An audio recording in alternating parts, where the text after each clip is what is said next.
मित्रों, दुनिया के किसी भी देश में वहाँ के जो मूल निवासी होते हैं उसको अधिक महत्व दिया जाता है और देश की शासन प्रशासन व्यवस्था, देश की कानून व्यवस्था, उसकी जो मूल सभ्यता संस्कृति होती है उसके आधार पर बनाया जाता है और चलता है। हम अरब अमीरात का ही उदाहरण लेते हैं। क्या अरब अमीरात में हिंदुओं को वो सारी सुख सुविधाएं, वो सारे छूट मिलते हैं जो भारत में मुसलमानों को मिलता है? नहीं मिलता है।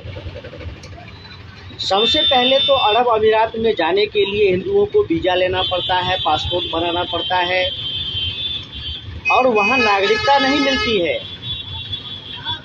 लेकिन भारत में जो कोई आक्रमणकारी के रूप में आया और यहाँ पर कब्जा जमा करके रह गया,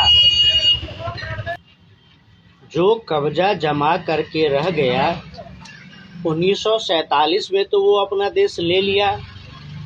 1947 में जब अपना देश ले लिया तो फिर यहाँ वो किस अधिकार से रह रहा है और किस अधिकार से हिंदुओं के काम में दखल दे रहा है, हिंदुओं के संसाधनों का लूट मचा रहा है, जनसांख्यिकीय परिवर्तन करके, ज़मीनों पर कब्जा करके और अनेकों प्रकार के जिहाद करके हिंदुओं को परेशान कर रहा है, देश के विकास को प्रभावित कर रहा है।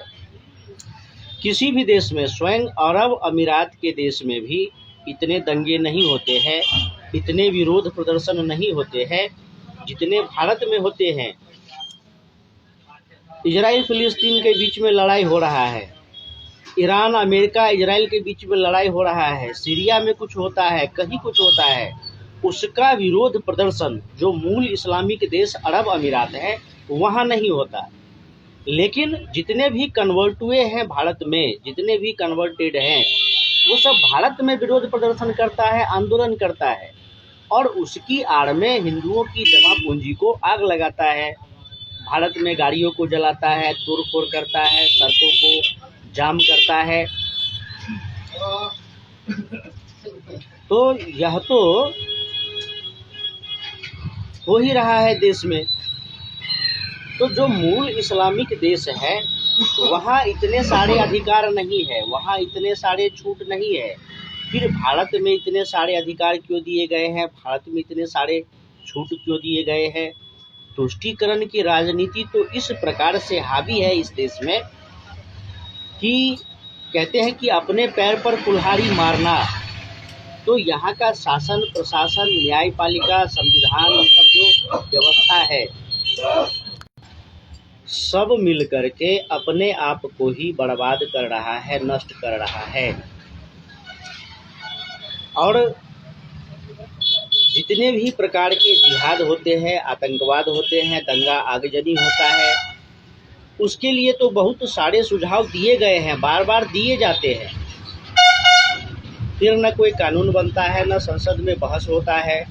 हम लोग सोशल मीडिया में वीडियो बनाते हैं, पोस्ट लिखते हैं, बताते हैं लोगों को, और यह सब चर्चा निरंतर इसलिए करते रहते हैं कि हम रोज़ प्रयास करेंगे, रोज़ बोलेंगे तो कुछ न कुछ लोगों को बात समझ में आएगी, कुछ न कुछ लोग तो हमारी बातों को देखते होंगे, सुनते होंगे, उनके माध्यम से ही सरकारों तक बात जाए कि सबसे पहले तो जो विभाजन हुआ देश का उसको तो पूरा कर लो।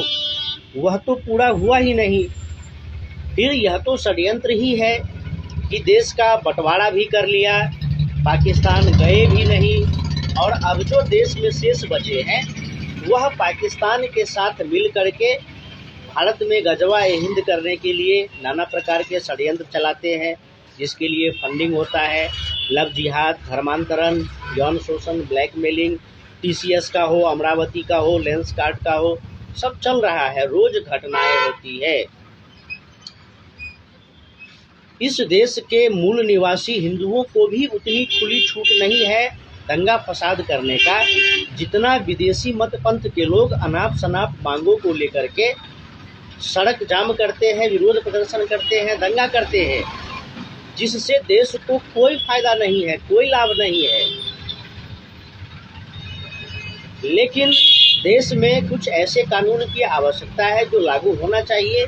उसके लिए हिंदू कोई प्रदर्शन करता है, आवाज़ उठाता है, तो उस पर कोई ध्यान नहीं दिया जाता है। सीधी सी बात है, गुलामी की मानसिकता में आकंठ डूबा हिंदू, इस देश का शासन प्रशासन जो लोभी स्वार्थी राजनीतिक दल है, नेता है, अपने स्वार्थ में, कुर्सी के लालच में वह कुछ होने ही नहीं देता है। न्यायपालिका सारा सनातन विरोधी, भारत विरोधी नियम कानून बनाता है, निर्णय करता है, फैसले करता है, और हम लोग रोज रोज वीडियो बना करके लोगों को बताते ही रहते हैं। तो भारत को भी आवश्यकता है कि कठोर नियम कानून बनाए जाए। जब बाकी मामलों में हम चीन, जापान, अमेरिका की तुलना करते हैं, तो रक्षा सुरक्षा के मामलों में, नियम कानून के मामलों में भी हमें उन देशों की तुलना करनी चाहिए। चीन में गजवा ए हिंद क्यों नहीं होता है? चीन में लव जिहाद, धर्मांतरण, यौन शोषण, ब्लैकमेलिंग क्यों नहीं होता है? जापान में क्यों नहीं होता है? अमेरिका में क्यों नहीं होता है? लेकिन भारत में यह रोज रोज होता है, एक दो नहीं, बहुत बड़े स्तर पर होता है। फिर सुरक्षा एजेंसियां क्या कर रही है? शासन प्रशासन क्या कर रहा है? इस पर तो प्रश्न उठेगा ही और उठाया जाना ही चाहिए। नहीं तो Ajmer, Lucknow, Amravati, TCS, Lenskart, Changur gang, ये सब तो होता ही रहेगा, चलता ही रहेगा। इस पर रोक लगाने की आवश्यकता है।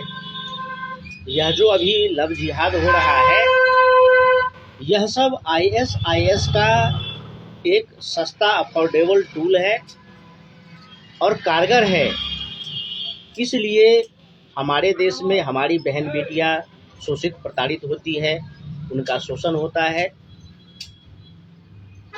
तो जिम्मेदार कोई एक नहीं है, माता पिता ही जिम्मेदार नहीं है, इस देश का शासन प्रशासन, सुरक्षा तंत्र भी जिम्मेदार है कि जिहादियों, आतंकवादियों पर कठोर कार्रवाई नहीं होती है, उस पर रोक नहीं लगाया जाता है।